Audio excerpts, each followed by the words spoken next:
சொன்னியா? நாங்க கூட்டணியில இருந்து ஓட்டு போட்டோமப்பா. நீ எதுக்கு என்ஐஏ ஓட்டு போட்ட திமுக? இந்த என்ஐஏல கோயம்புத்தூர்ல இப்ப வந்து கைது பண்ணிருக்கான்ல ஸ்டாலின் ஆட்சியில. ஸ்டாலின் வாய் திறந்தாரா? நீ என்னை பார்த்து சிஐஏங்கிற சிஐஏ இருந்த வரைக்கும் எடப்பாடி பழனிசாமி அவர்கள் முதலமைச்சராக இருந்தபோது ஒரு ஆள், ஒரு இஸ்லாமியர், ஒரு கிறிஸ்துவர் எவரோ ஒருத்தருக்கு இங்க பாதிப்புன்னு எங்க எடுத்துக்காட்டுங்க பார்ப்போம். சிஐஏவால் நான் சொல்றேன், என்ஐஏவால் இவ்வளவு பெரிய பிரச்சனை வந்திருக்கு. நீ எங்க எழுத்து போட்டு வந்த? நீ எதுக்கு ஆதரிச்ச என்ஐஏவை ஸ்டாலின்? ஒரு கேள்வி பதில் சொல்லுங்க மேடம். எங்க சுகாதார பணியாளர் போராடிட்டு இருக்காங்க. ராகுல் காந்தி எப்போ வருவார்? ராகுல் காந்தி எப்போ வருவார்? இருங்க. அஜித் குமார் அடித்து கொலை செய்யப்பட்டார் காவல் நிலையத்துக்குள்ள. ராகுல் காந்தி எத்தனை தடவை வந்தார்? பீகார்ல நடக்கிற பிரச்சனைக்கு அதிமுக குரல் கொடுக்கணும். நீ யாரியா? நீ முதல் ராகுல் காந்தி, நீ உனக்கு நினைச்ச அன்னைக்கு நீ போய் நின்னுட்டு இருப்ப ரோட்ல. நான் உங்க கூட வந்து நிக்கணும். என்ன எதுக்கு நீங்க கூப்பிடுறீங்க? இன்னைக்கு ராகுல் காந்திக்கு என்ன தேவை வந்திருக்கு? 3 தடவை மண்ணை கவியாச்சு. இனி செத்தாலும் மேல வர முடியாதுங்கிற அளவுக்கு போயிடுச்சு அந்த கட்சி. இனி இல்லாத கட்சி எப்படியாவது தூக்கிறோங்கிறதுக்காக நீ எதையோ ஒன்று பண்ணிட்டு ரோட்ல நிக்கிறதுக்கு நாங்க ஏன்னப்ப உங்க கூட வந்து நிக்கணும்? இது என்ன பிரச்சனை? என்ன தெரியுங்களா? இந்த திமுக காரன் பண்ற வேலை இதுல. இவன் ஒரு அஜெண்டாவை செட் பண்ணிடுவான். ஊர்ல இருக்கிறவங்க பூரா இதே பேசிட்டு இருக்கணும். எங்களுக்கு வேற வேலை இல்லையா? இதே காங்கிரஸ் கட்சி 50 வருஷம் ஆட்சியில் இருந்த காலத்துல தான் அத்தனை முறைகேடுகளும் இந்தியாவில் நடந்துச்சு. அதுக்கெல்லாம் ராகுல் காந்தி என்ன பதில் சொல்ல போறாரு? இதெல்லாம் இது ஒரு வெத்த அரசியலுங்க. இந்த திமுக ஆட்சியில் மக்கள் அதை எதிர்பார்க்க முடியாது. என்ன காரணம் அப்படின்னு சொன்னா, இவங்க கொடுத்த வாக்குறுதியை நிறைவேற்ற சொல்லி அவர்கள் போராடுகிறார்கள். இந்த 5 ஆண்டுகளாக அவர்கள் போராடுகிறார். கல்வி சொல்லிக் கொடுக்கிற ஆசிரியர்களை அடித்து துவைத்து வண்டியில ஏற்றி கொண்டு போய் சிறையில போடுற ஒரு அரசு. இன்றைக்கு அதே நடைமுறையை தான் சேகர்பாபு வச்சு காட்டிட்டு இருக்கிறாங்க சுகாதார பணியாளர்களிடம். அதை அந்த போராட்டத்துக்கு ஒரு தீர்வு கொண்டு வருவதற்கான அந்த நிர்வாக திறமையும் இவர்களிடம் இல்லை. அது அந்த மக்கள் மீதான இந்த தமிழ்நாட்டு மக்கள் அவர்கள் என்கிற கருணையும் இவர்களுக்கு.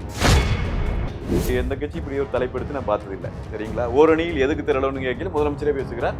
மத்திய அரசை நடத்தி கொண்டிருக்கிற பாஜக இன்றைக்கு நமக்கு துரோகம் செய்கிறது. நீ வந்த முதலாண்டிலே பேசி மக்களை திரட்டி ஓரணியில் திரட்டி இருக்க வேண்டும். உங்களுக்கு பாரதிய ஜனதா கூட சேர்ந்து நல்லதுன்னு தான் சொல்லுவீங்க நீங்க. அப்புறம் ஏன் நீங்க இவ்வளவு கவலைப்படுறீங்க? டிகிரி முடித்து வேலை தேடுபவரா? உங்கள் ஊரின் செய்தி சேனல் உரிமையாளராகி சமூக வலைதளங்களில் மாதம் 1 லட்சம் வரை சம்பாதிக்க தங்கமான தொழில் வாய்ப்பு.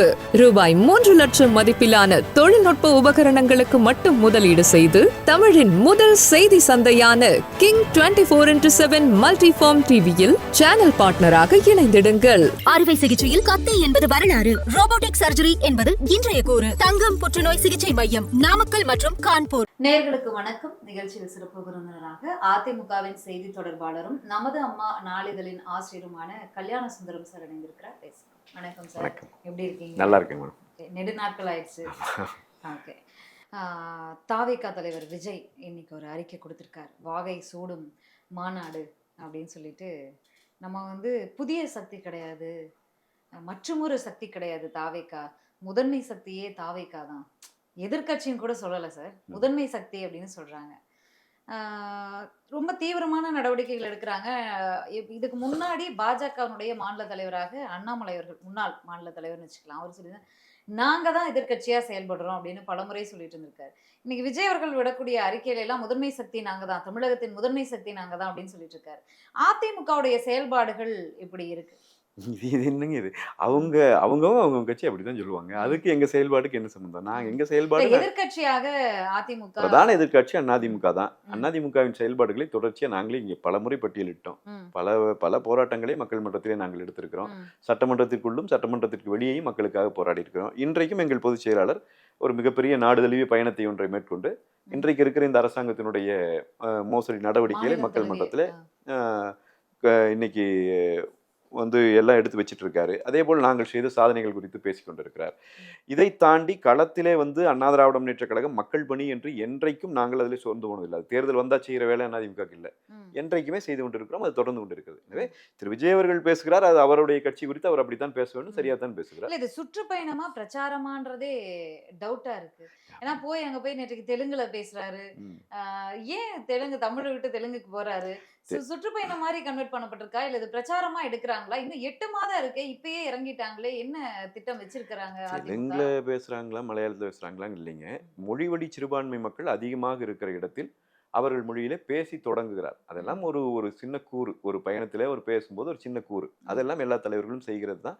எங்கள் தலைவரும் அந்த அவங்க போயிருந்த இடத்துல மொழிவழி சிறுபான்மை மக்கள் அதிகமாக இருக்கிற இடம், தெலுங்கை தாய்மொழியாக கொண்ட மக்கள் அதிகமாக இருக்கிற இடம். பேசக்கூடாது என்று ஒன்று இல்லை. இது பிரச்சாரமா என்று கேட்டால் இது பிரச்சாரம்னாவே வச்சுக்கலாம். பிரச்சாரம் தான், என்ன அதுல என்ன பிரச்சனை? பிரச்சாரத்தையே நாங்கள் தொடங்கி இருக்கிறோம். 4.5 ஆண்டு காலத்தில் இந்த நாட்டில் நடந்திருக்கிற சீரழிவுகளை மக்கள் மத்தியில மீண்டும் ஒரு முறை அழுத்தமாக எடுத்துச் சொல்லுகிற வேலையை எங்கள் பொதுச் செயலாளர் தொடங்கி இருக்கிறோம். திமுக வந்து சாதனைகளை சொல்லி பிரச்சாரம் பண்ணலாம். கடந்த பேட்டியில பேசும்போது சொன்னீங்க, என்ன சாதனை சொல்லி பிரச்சாரம் பண்ணுவாங்க, திட்டி தான் பேசிட்டு இருக்காங்க, பாஜக எதிர்ப்பு சொல்லி தான் பிரச்சாரம் பண்ணிட்டு இருக்காங்க அப்படின்னு சொன்னீங்க. அதிமுக போற இடத்துல எல்லாம் பாஜக அதிமுக கூட்டணி நன்றாக ஜெல்லாகிடுச்சு, நாங்க ஒற்றுமையா அந்த தேர்தலை சந்திப்போம், பாஜக நல்ல கட்சி, திமுகவோட கூட்டணி வச்சா நல்ல கட்சி, எங்களோட கூட்டணி வச்சா நல்ல கட்சி இல்லையா அப்படின்னு பேச வேண்டிய சூழலுக்கு தள்ளப்பட்டிருக்காரு. இல்ல பிரச்சனை என்னன்னா, பாஜக நல்ல கட்சின்னு ஏன் பிரச்சாரம் பண்ணணும்? நான் ஏன் அதை குறிப்பிட்டு சொன்னேன் அப்படின்னா, திமுக வந்து இன்னைக்கு பாஜகவை மட்டும் பேசி அதை ஒரு காரணமாக காட்டுக்கு சொல்வதற்கு சாதனை இல்லைன்னு அவங்க பிரச்சார பயணத்திற்கு அவர்களுடைய பிரச்சாரத்திற்கு அவர்கள் எடுத்துக்கொண்ட தலைப்பு இப்படி. எந்த கட்சி இப்படி ஒரு தலைப்பு எடுத்து நான் பார்த்ததில்லை. சரிங்களா? ஓரணியில் எதுக்கு திரளணும்னு கேட்கல முதலமைச்சரே பேசுகிறார், மத்திய அரசை நடத்தி கொண்டிருக்கிற பாஜக இன்றைக்கு நமக்கு துரோகம் செய்கிறது. இது நீ வந்த முதலாண்டிலே பேசி மக்களை திரட்டி ஓரணியில் திரட்டி இருக்க வேண்டும். 4.5 ஆண்டுகள் கழித்து உங்கள் சாதனையை சொல்ல வேண்டிய நேரத்தில் சொல்லுவதற்கு சாதனை இல்லாத காரணத்தால் அதிமுகவை பற்றியும் குறை சொல்ல முடியாது என்கிற நிலை வந்த பிறகு இப்போ இது ஒன்று தூக்கிட்டு வர்றீங்க. அதனால் நான் அதை விமர்சனமா வச்சேன். ஒண்ணு, நான் எங்களை பொறுத்த வரைக்கும் எங்களுடைய பயணமே வந்து தமிழகத்தை இன்றைக்கு இந்த திமுகவினுடைய பிடியில இருந்து மீட்டெடுக்க வேண்டும் என்கிற முழக்கத்தோடு தான் எங்கள் பயணமே தொடங்கப்பட்டிருக்கு இல்லைங்களா? அப்ப இதுல நாங்க போய் பாரதிய ஜனதாவை பற்றி பேசுகிறீர்கள் என்று சொன்னால் எந்த ஒரு கூட்டத்திலையும் முழுமையா பாரதிய ஜனதா பத்தி எல்லாம் பேசல. எங்கள் பொதுச் செயலாளர் முதலில் அவர் தொடங்குகிற கூட்டத்தில் எல்லாமே நாங்கள் செய்த சாதனைகளை சொல்லுகிறார். குறிப்பாக அவர் எந்த தொகுதியில் நின்று பேசுகிறாரோ, எந்த மாவட்டத்திற்குள் நிற்கிறாரோ அந்த மாவட்டத்திற்கு அதிமுக என்னென்ன செய்தது என்பதையே பட்டியலிடுகிறார். எல்லா மாவட்டத்திலையும் பட்டியலிடுகிறார். அப்ப அந்த ஒவ்வொரு மாவட்டத்திலையும் அவ்வளவு பணிகளை செஞ்சிருக்கு அதிமுக. அதை சொன்ன பிறகுதான் திமுக இன்றைக்கு எந்த அளவுக்கு தவறு செய்கிறது என்பதை சொல்லுகிறார். அந்த திமுகவின் தவறை சுட்டிக்காட்டுகிற போதுதான் திமுக இப்படி ஒரு பிரச்சாரம் பண்ணுது. வழியே விழுந்து பாரதிய ஜனதா என்று கவலைப்படுகிறது திமுக. எனவே நீங்க வந்து திமுக காரர்களே பதில் சொல்லுங்கள் என்று ஒரு கேள்வியை வைக்கிறார். இதுல என்ன பிள்ளை? இந்த விமர்சனத்தை திமுக வைக்கிறது கபட நாடகம் தானே. அதை தோலுரிக்க வேண்டிய பொறுப்பு எங்கள் பொதுச்செயலாளருக்கு இருக்குல்ல. அதை செய்கிறார். ஜெல்லா அதிமுக பாஜக கூட்டணி வந்து ஜெல்லாகல அப்படிங்கிறதா? பாஜக கூட்டணியில இருந்து வெளியில வந்தீங்க, நாடாளுமன்ற தேர்தல் நேரத்துல வெளியில வந்தாங்க. கூட்டணியில் இருந்ததுனால நிர்பந்தத்தின் பேர்ல பல திட்டங்களை நாங்க வந்து கையெழுத்திட்டோம். சிஏஏ குறிப்பா சொல்லியிருந்தாரு, கூட்டணி நிர்பந்தத்தால நாங்க கையெழுத்திட்டோம் அப்படின்னு சொல்லியிருந்தாரு. SDPI மாநாட்டுல பொதுச் செயலாளர் எடப்பாடி பழனிசாமி அவர்கள் பேசும்போது சொல்லியிருந்தாரு, இன்றைக்கு இல்ல 31 தேர்தல் வந்தாலும் கூட்டணி கிடையாது பாஜகவுடன் சொல்லியிருந்தாரு. சொல்லிட்டு உடனடியாக அந்த கூட்டணிக்கு போதும், நாங்க வந்து ரொம்ப ஜெல்லா இந்த தேர்தலை சந்திக்கிறோம், வெற்றி கூட்டணி இது அப்படின்னு பேசுவத இது ரெண்டுமே ரெண்டா புரிஞ்சுக்கணும். ரொம்ப ஷார்ட் பீரியடா இருக்கே சார், மக்களுக்கு கொஞ்சம் டைம் கொடுக்கணும்ல. கொஞ்சம் தள்ளி போய் தான் பிரச்சனை இல்லை. பாஜக திமுக கூட்டணி பத்தி பேசுவீங்க, அந்த டைம் கொஞ்சம் கொடுக்கணும்ல. உடனே பாஜக திமுக கூட்டணி பேசுவோம்ங்கிற பயமே உங்களுக்கு வரக்கூடாது. முதல்ல பயம் இல்ல, உங்களுடைய விவாதங்கள் ஏன் அது வருது அப்படின்னா, அது ஏற்கனவே அப்படி செய்தவர்கள் அதை பேசுகிறார்கள் என்கிறதை நாங்கள் சுட்டிக்காட்டும் போது நாங்க தெளிவா இதுக்கு பதில் சொல்றோம். அதாவது பாரதிய ஜனதாவோடு எங்களுக்கு ஏற்பட்ட கருத்து மாறுபாடுகளும் கருத்து முரண்பாடுகள் ஒரு காலங்கள் இருந்திருக்கு. நாங்கள் பிரிந்திருந்திருக்கிறோம். பாரதிய ஜனதாவும் நாங்களும் வேற கட்சி, அதை எல்லாரும் ஏத்துக்கிறீங்களா? அப்ப ஆளுக்கு ஒரு கொள்கையில் இருக்கும்போது இப்படியான சண்டைகள் இருக்குத்தான் செய்யும். எல்லா கட்சியோடும் அப்படி இருக்கும். இப்ப கொஞ்சம் டவுட்டா தான் சார் இருக்கு, வேற கட்சிங்கிறது. முதல்வர் வேட்பாளர்களை நாங்க அது தேர்தல் பயம் நெருங்க உங்களுக்கு அந்த டவுட் வரும். இல்ல எல்லா ஊடகத்தினர் எல்லாருக்குமே டவுட் இருக்கு. அதான் ஊடகத்தினர் யாருகிட்ட இருக்கிறீங்கங்கறத பிரச்சனையா இருக்கு. அவர்களுடைய பேட்டி வெளியாகும் வரை அந்த டவுட் இல்ல. பேட்டி வெளியாகும் ஒரு பேட்டி வெளியாகலீங்க. இப்ப ஸ்டாலினை காப்பாத்துறதுக்கு உங்களுக்கு இருக்கிற அந்த டவுட்ல வந்து ஆகணும் உங்களுக்கு. அதனால தப்பு இல்ல. இருங்க, அதிமுக அப்படிங்கிற திராவிட கட்சி ரொம்ப ஸ்ட்ராங்கா ஃபைட் பண்ணணும் அப்படிங்கிறது தான் எல்லாரோட ஆசையா. அப்படிதான், அதுதான் உங்களுடைய ஆசையாக இருக்குன்னா ரொம்ப நன்றி. உங்களுடைய அன்பையும் ஆதரவையும் நாங்கள் எடுத்துக்கிறோம். ஆனால் அப்படி இல்லை அப்படிங்கிறது எங்களுடைய பார்வை. சரிதானுங்களா? உங்களுக்கு ஏற்படுற டவுட்டுக்கெல்லாம் பின்னாடி என்ன இருக்குது என்பது எங்களுக்கு தெரியும். எதற்காக இது பிரச்சாரம் பண்ணப்படுகிறது என்பதும் எங்களுக்கு தெரியும். அதனால் இது குறித்தெல்லாம் மக்களும் கவலைப்படல, நாங்களும் கவலைப்படல. சொன்னதே தானே கேள்வியா வைக்கிறோம். பாஜகவுடைய நிர்பந்தத்தால தான் சிஏஏக்கு நாங்க வந்து இந்த கேள்விக்கு நான் பதில் சொல்லணும்ல. நீங்க அதான் நீங்க விட்டீங்கன்னா தான் அது பதில் சொல்ல முடியும். எடப்பாடி அவர்கள் நிபந்தனை வச்சாரா? சிஏஏக்கு நாங்க கையெழுத்திட்டோம், நாங்க அதை பின்வாங்குறோம், அதை நீங்க ஒத்துக்கிட்டா நாங்க கூட்டணி. நீங்க எனக்கு இடம் கொடுத்தீங்கன்னா தான் நான் பேச முடியும். நீங்க அந்த கேள்வி ஏற்கனவே கேட்டீங்க. நான் சொல்றது என்னன்னா, சிஏஏ மட்டுமல்ல, சிஏஏவுக்கு வந்து இன்னி போய் நாங்க வலியுறுத்துவோமான்னு நீங்க கேக்குறீங்கன்னாவே அது படை. ஏனென்றால் 2019 எங்களுடைய தேர்தல் அறிக்கையில் பாரதிய ஜனதாவோடு கூட்டணியில் தான் இருந்தோம். 2021 எங்கள் தேர்தல் அறிக்கையில் நாங்கள் பாரதிய ஜனதா கூட்டணியில் தான் இருந்தோம். சிஐஏ நாங்கள் வெற்றி பெற்று வந்தால் சிஐஏ தவறுதான், அது வேண்டாம் நாங்க வலியுறுத்துவோம். எங்க தேர்தல் அறிக்கை 19 இருக்கு, 21 இருக்கு. படிச்சுட்டு பேசுறாங்களா? எனக்கு இருக்கிற பிரச்சனையே தான். சிஏஏ என்பது இங்க வடகிழக்கு மாநிலங்கள்ல இருந்த பிரச்சனை. என்ஆர்சி நான் அங்க அந்த காலத்துல அங்க போய் செயல்பட்டோம். அதனால நான் சொல்றதுல இம்ப்ளிமெண்ட் என்ஆர்சின்னு கேட்டதே அங்க இருக்கிற பூர்வகுடி மக்களுங்க. திரிபுராக்குள்ள, அஸ்ஸாமுக்குள்ள, மணிப்பூருக்குள்ள இந்த மிகப்பெரிய அளவிலான இந்த முழக்கங்கள் எழுந்து என்ஆர்சி வேண்டும், சிஏஏ வேண்டும் என்கிற கோரிக்கை அங்க வந்து அந்த மாநிலங்கள்ல பிரதானமா மிக முக்கிய காரணம் என்னன்னா பங்களாதேஷ் என்கிற வேறு நாடு. அந்த பங்களாதேஷ்ல இருக்கிற வங்க மக்கள், அவங்களும் வங்க மக்கள் தான், மதத்தால் மாறிவிட்டு தனி நாடா போயிட்டாங்க. அவர்கள் வந்து மற்ற மாநிலங்களுக்குள்ளே ஊடுருவி, நீங்கள் இன்னும் சொல்ல போனால் திரிபுராவில 19 விழுக்காடு பூர்வகுடி மக்களும் 81 விழுக்காடு பங்களாதேஷ்ல இருந்து வந்தவர்களும் வந்து அவர்களே முதலமைச்சராகி அவர்களே 50 வருஷமா ஆண்டுட்டு இருக்கிறாங்க. இதற்கு எதிராக அந்த மக்கள் போராடுறாங்க. இதற்காக ஒரு சட்டம் கொண்டு வரப்படுது. இந்த சட்டம் கொண்டு வரப்பட்ட போதும் எங்கள் பொதுச் செயலாளர் முதலமைச்சராகி மிக தெளிவாக சொன்னார், தமிழ்நாட்டிற்குள்ளே இருக்கிற ஒரு சிறுபான்மை மக்களுக்கு கூடாது, கிறிஸ்தவராக, இஸ்லாமியராக, எந்த சிறுபான்மை மக்களாக இருந்தாலும் இங்க வந்து ஒரு துளி பாதிப்பை ஏற்படுத்த விட முடியாது, அதிமுக அரணாக நிற்கும் என்று சொன்னார். நான் அழுத்தம் திருத்தமாக சொல்லுகிறேன், எங்கள் ஆட்சி இருந்த வரைக்கும் நாங்கள் அரணாக நின்றோம். இப்போ மறுபடியும் அந்த திட்டம் வேண்டாம், சிஏஏ வேண்டாம், அதை வாபஸ் வாங்குங்க என்று நாங்கள் சொல்வதற்குமே காரணம் என்னன்னா, அந்த சிஏஏ என்பது ஒரு பிரச்சாரம் செய்யப்பட்டு, திமுக போன்ற கட்சிகளால் பிரச்சாரம் செய்யப்பட்டு ஒரு பேரு அச்சத்தை மக்கள் மத்தியில் ஏற்படுத்திடுச்சு. இஸ்லாமிய மக்கள் இந்த மண்ணினுடைய பூர்வ குடிகள், அவர்கள் இந்த மண்ணின் மக்கள். அப்ப இந்த சொந்த நாட்டின் குடிமக்கள் அச்சத்தில் இருக்கக்கூடாது. அந்த அச்சம் ஏற்பட்டு விட்ட பிறகு அது தேவையில்லை, அதை எடுங்கன்னு கேட்கிறோம். இதுதான் எங்களுடைய நிலைப்பாடு, ரொம்ப வெளிப்படையான சிஏஏ குறித்த நிலைப்பாடு. நான் மறுபடியும் கேட்கிறேன், ஏன் நாங்க கூட்டணியில இருந்து ஓட்டு போட்டோமப்பா, நீ எதுக்கு என்ஐஏ ஓட்டு போட்ட? திமுக பிஜேபி என்ஐஏ கொண்டு வந்துச்சுல்ல. இந்த என்ஐஏல கோயம்புத்தூர்ல இப்ப வந்து கைது பண்ணிருக்கான்ல ஸ்டாலின் ஆட்சியில, ஸ்டாலின் வாய் திறந்தாரா? நீ என்னை பார்த்து சிஏஏங்கிற சிஏஏ இருந்த வரைக்கும் எடப்பாடி பழனிசாமி அவர்கள் முதலமைச்சராக இருந்த போது ஒரு ஆள், ஒரு இஸ்லாமியர், ஒரு கிறிஸ்துவர், எவரோ ஒருத்தருக்கு இங்க பாதிப்பு வந்துச்சுன்னு எங்க எடுத்துக்காட்டுங்க பார்ப்போம். சிஏஏவால நான் சொல்றேன், என்ஐஏவால இவ்வளவு பெரிய பிரச்சனை வந்திருக்கு, நீ எங்க எழுத்து போட்டு வந்த? நீ எதுக்கு ஆதரிச்ச என்ஐஏவை ஸ்டாலின்? என்னங்க இது? அப்ப இப்ப 2019 நாங்க கூட்டணியில் இருக்கிறோம், 21 கூட்டணியில் இருக்கிறோம். இப்ப நீங்க கேட்ட கேள்விக்கு வரேன் நான். அந்த கூட்டணியில இருந்து நாங்கள் பிரிந்து வெளியே வருகிறோம். எங்களுக்கு ஒரு கருத்து மாறுபாடு வருகிறது. நாங்கள் இனி கூட்டணியில இல்லை என்பதையும் சொல்லுகிறோம். பிரச்சனை எங்க வருது அப்படின்னா, திமுகவினுடைய ஆட்சி மிக கோர தாண்டவம் ஆடுது தமிழ்நாட்டுல. இப்ப எங்களுடைய நோக்கம் என்பது பாரதிய ஜனதாவை ஆட்சிக்கு கொண்டு வருகிற தேர்தலாக இருந்த 2024 தேர்தலில் உண்மையில் நீங்க எல்லாம் சொல்ற மாதிரி பாரதிய ஜனதா மிரட்டி விட்டதா? மிரட்டினா 2024 தான் மிரட்டி இருக்கணும். ஏன்னா அது அவங்க தேர்தல் இல்ல. அவங்களுடைய தேவை வந்து எப்படியாவது கேரளாவிலையும் தமிழ்நாட்டிலையும் ஆட்சி பிடிக்கணும் அப்படிங்கிறது அவங்களுக்கு பாஜகவினுடைய. நான் என்ன கேட்கிறேன், 3வது முறையாக பிரதமர் ஆவதற்கு தயாராகிறார் மோடி. நேரு அவர்களினுடைய சாதனையை தொடங்குற ஒரு முயற்சி அது. அது ஒரு வரலாற்று பெரும் பயணத்தின் அதற்கு அண்ணாமலை பெரும் நம்பிக்கையை கொடுத்திருக்கார். நாங்க வந்து அதிமுக இல்லாமலேயே 10 தொகுதி உங்களுக்கு வென்று கொடுப்பேன்னு பெரும் நம்பிக்கை. இல்ல அதெல்லாம் வந்து அதெல்லாம் உங்க நம்பிக்கையா இருக்கலாம். ஐபி போன்ற ஒரு பெரும் அமைப்பை கையில் வச்சிட்டு இருக்கிற இந்தியா போன்ற ஒரு நாட்டினுடைய ஹோம் மினிஸ்டர் வந்து அப்படியான நிலையெல்லாம் எடுக்க முடியாது. தேர்தலுக்கான கூட்டணிக்கான முயற்சிகள் நடந்தது, அப்பவும் நடந்தது. அதிமுக ஏற்கவில்லை, நாங்கள் தனித்துதான் நின்றோம். அதுல அந்த தேர்தலை நாங்கள் தனித்தே சந்தித்தோம். இன்றைக்கும் எங்களுக்கு இருக்கிற பிரச்சனை என்ன அப்படின்னு சொன்னா, ஒரு முழக்கத்தை நாங்கள் முன்வைக்கிறோம். எங்களுடைய ஒரே ஒரு முழக்கம் வந்து, திமுக என்கிற இந்த தீய சக்தியிடமிருந்து தமிழ்நாட்டை காப்பதற்கு விரும்புகிற அனைவரும் ஓரணி திரளுங்கள். இது எங்களுடைய முழக்கம். இதுல பாரதிய ஜனதா வாங்கலோ இன்னொருத்தர் வாங்கினாலும் நாங்க கூப்பிடல.